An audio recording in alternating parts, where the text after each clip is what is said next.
Hello friends, आप सब लोग स्वस्थ हैं, मस्त हैं और मेरे साथ जुड़े हैं, इसलिए आप सबका और इस यूनिवर्स का दिल से thank you thank you thank you.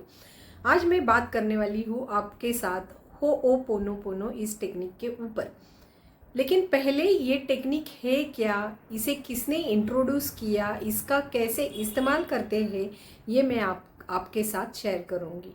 ठीक है फ्रेंड्स। हो ओ पोनो पोनो का मीनिंग है, हो मतलब टू, पोनो पोनो मतलब change change, to change change, to heal heal, to correct correct.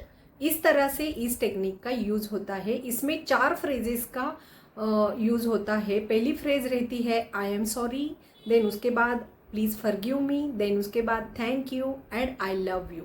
ये 4 फ्रेजेस इसलिए बोलने पड़ते हैं कि आई एम सॉरी मतलब जो भी कुछ हुआ है ये मेरी वजह से हुआ है, ये मेरी सोच की वजह से हुआ है। क्योंकि देखो, पहले हमारे जहन में सोच आती है, फिर उसके ऊपर हम वर्ड्स बोलते हैं, एक्शन लेते हैं और फिर अपने आप चीज़ें घटित होनी शुरू हो जाती है। तो मतलब जो भी कुछ होता है ये हमारी अंदर जो चलता है उसकी वजह से होता है। ये तो पहले हमें मानना ही पड़ेगा, ये साइंस ने प्रूव किया हुआ है। ठीक है फ्रेंड्स। तो हमारी वजह से हमने ये अंदर कहीं ना कहीं सोचा है या पास्ट में कहीं ना कहीं हमसे ये गलती हो गई है, इसीलिए ये चीज़ मेरे साथ हो रही है।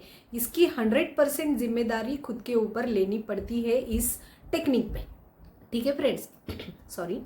देन जो भी हमारे साथ घटित हो रहा है, मान लो कि आपका किसी के साथ रिलेशन ठीक नहीं चल रहा है, खराब है, तो उसकी पहले सबसे जिम्मेदारी खुद के ऊपर लेनी पड़ती है। आई एम सॉरी, मेरी वजह से ये सब हो रहा है।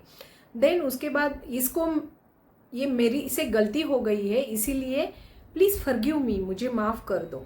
और इस बात का मुझे एहसास हुआ, ये मेरे जहन में आया कि ये मेरी से हो गई है गलती, इसकी मैं माफ़ी मांग रही हूँ, आप भी मुझे माफ़ कर रहे हो और मैं भी इसके लिए कुछ एफर्ट्स लगा रही हूँ, इसके लिए thank you and then I love you. सिर्फ ये 4 फ्रेजेस का यूज करके हम सब कुछ चेंज कर सकते हैं, सब कुछ हील कर सकते हैं, सब कुछ करेक्ट कर सकते हैं। ठीक है फ्रेंड्स। क्योंकि हम सबको तो मालूम ही है कि इस यूनिवर्स में एक ही फैक्टर कॉमन है और वो फैक्टर है एनर्जी। सब जगह पे एनर्जी है और सब नॉन लिविंग लिविंग थिंग सब में एनर्जी है। और वो एनर्जी जहाँ पे मैच हो जाती है वहाँ पे चीज़ें वो सेम सेम घटित होनी शुरू हो जाती है। तो हो पोनो पोनो ये एक हवाइन टेक्निक है। इसे एक हवाइन कंट्रीज में सबसे पहले डॉक्टर ह्यू लेन इन्होंने इंट्रोड्यूस किया था। डॉक्टर ह्यू लेन एक साइंटिस्ट थे, एक साइक्रेटिस्ट थे। तो उन्होंने पहले इस टेक्निक का यूज़, उनको पता था ये टेक्निक कैसे यूज़ करनी है और कैसे इस टेक्निक की वजह से हम चीज़ों को चेंज कर सकते हैं। तो हुआ ये था कि हवाइन कंट्रीज़ में बहुत ही क्रिमिनल टाइप के कैदी थे, वो मेंटली भी बहुत डिस्टर्ब थे और उनको एक हॉस्पिटल में रखा हुआ था जहाँ पर डॉक्टर उनके ऊपर इलाज करते थे। लेकिन वो इतने मेंटली डिस्टर्ब थे और इतने क्रिमिनल माइंड के थे कि वहाँ पे कोई भी डॉक्टर टिकता नहीं था, वहाँ से वो डॉक्टर भाग जाते थे लिटरली। वहाँ पे कोई भी वर्कर भी टिकते नहीं थे, वो भी भाग जाते थे। ऐसी उस हॉस्पिटल की कंडीशन बन गई थी। तब किसी को तो पता चला कि डॉक्टर ह्यू लेन है जो इस तकलीफ से हमें बाहर निकाल सकते हैं। तो उनको बुलाया गया, फिर वो वहाँ पे आए तो उन्होंने वहाँ की सिचुएशन कंडीशन देखी। उन्होंने सिर्फ एक ही चीज़ उनसे मांगी कि मुझे एक सेपरेट कमरा दे दो जहाँ पर मैं ये इन मरीज़ों के साथ इलाज कर सकता हूँ, इन पेशेंट के ऊपर इलाज कर सकता हूँ।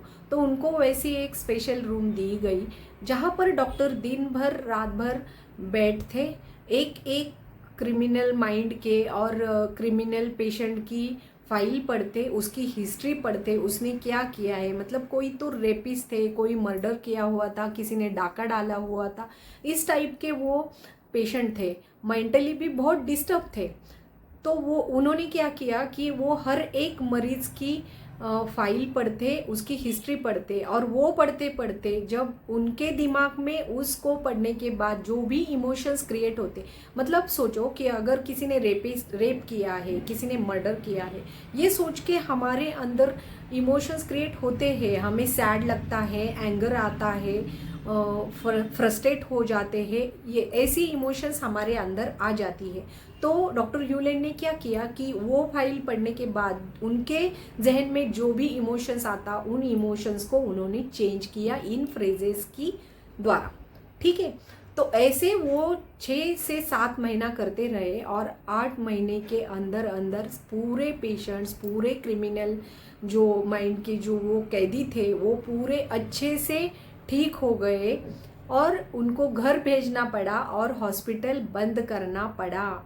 ये सच में स्टोरी है, ये सच में घटित हुई घटना है, और ये सच में वर्क करता है। आप यूट्यूब पर बहुत सारे आपको ये वीडियोस मिलेंगे होओपोनोपोनो के ऊपर, लेकिन ये सिर्फ सुनने और सुन के छोड़ देने की चीज़ नहीं है, क्योंकि मुझे भी होओपोनोपोनो के बारे में 1-1.5 साल पहले ही पता चला था। मैंने ही ये सब देखा था, मैंने ट्रस्ट भी किया था, लेकिन सच में मैंने शिद्दत से और कंसिस्टेंसी से उसको फॉलो नहीं किया था, जिसके लिए मुझे उसके उतने बेहतरीन रिजल्ट नहीं मिले। लेकिन अभी 6 से 7 महीनों में मैंने इसे इतनी कंसिस्टेंसी और शिद्दत से फॉलो किया है, यूज़ किया है इस प्रैक्टिस को, और मेरी ज़िंदगी में सच में मैजिकल रिजल्ट्स मैंने पाए हैं।